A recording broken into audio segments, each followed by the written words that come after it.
What's up, YouTube? It's Hal here from Connecticut PB. I'm here today to talk about my Invert Mini, which is my backup marker. My main marker is Ego 06, and it's one of my favorite Egos of all time. I've used in 09, SL8R, 08. I love the SL74, but for durability, I'd have to say the Ego 6 is probably the best one out there, and I have used the hell out of my guns. Today, I'm talking about this stuff.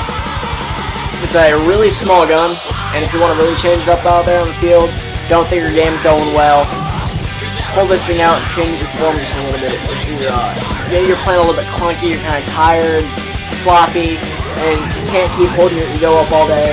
I mean, 06 is a heavy gun, but I mean, even in 09, you're still gotta hold that thing up.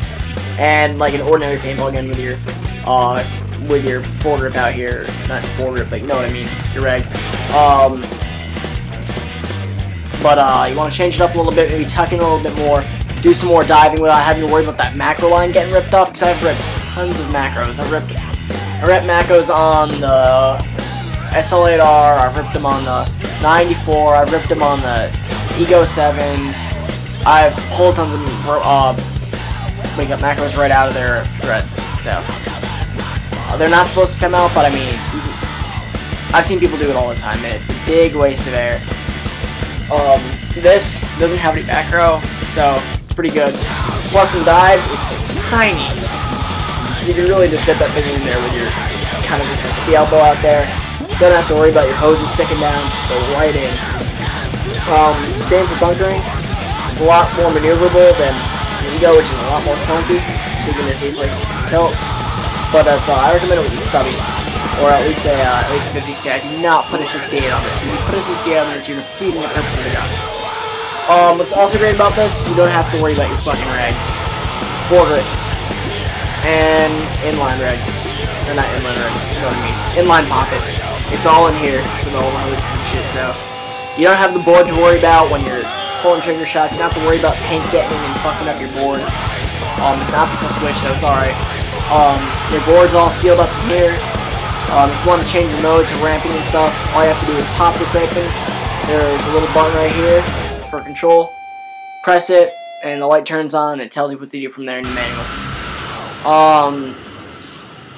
Not a big fan of the ASA rail, because you can't change it, but I mean, obviously that's a drawback from having an inline, but it's pretty nice the way it is.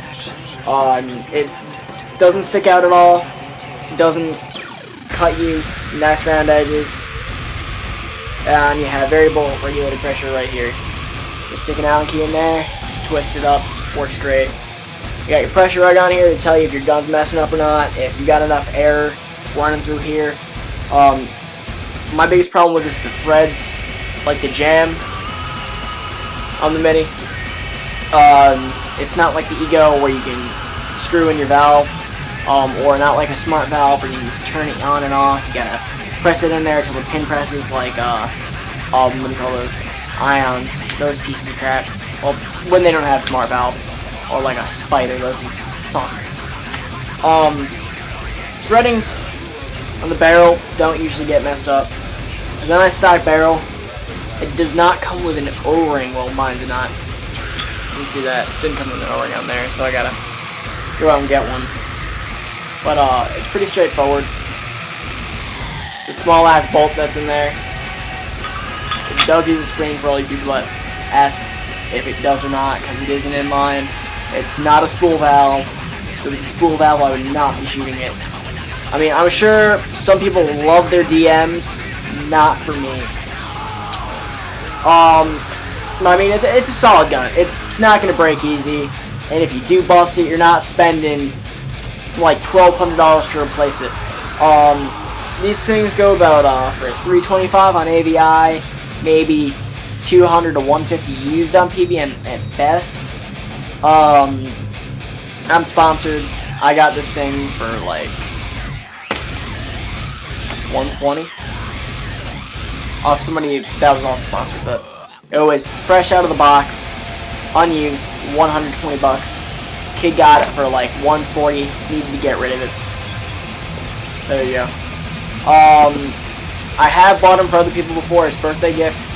I've got them on sponsorship for like $150, about that, $150, $140-ish.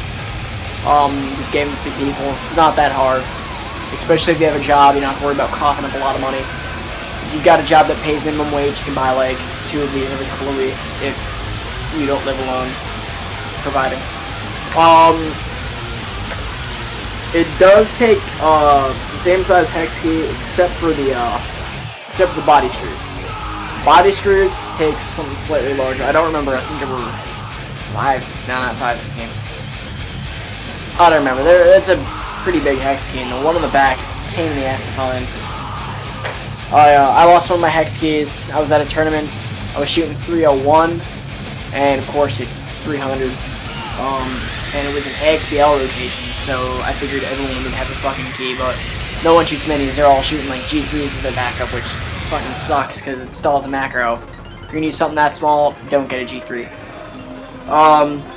Eventually found one, able to turn this down. It's really sensitive, so be careful with that shit. Clamping feed neck's a bit of a pain in the ass to work with. It's slightly larger than all the body screws too, but besides that, it's nice. It's got a good grip. Wouldn't advise putting a new board in it. Trigger's pretty good. The D10s are ugly as hell, so get those changed. But it's a really nice gun all around. Batteries in here. Don't think I forgot anything. The gauge, don't change it. Turn your gun on. Just hold the button down. It blinks, and it automatically goes eyes on.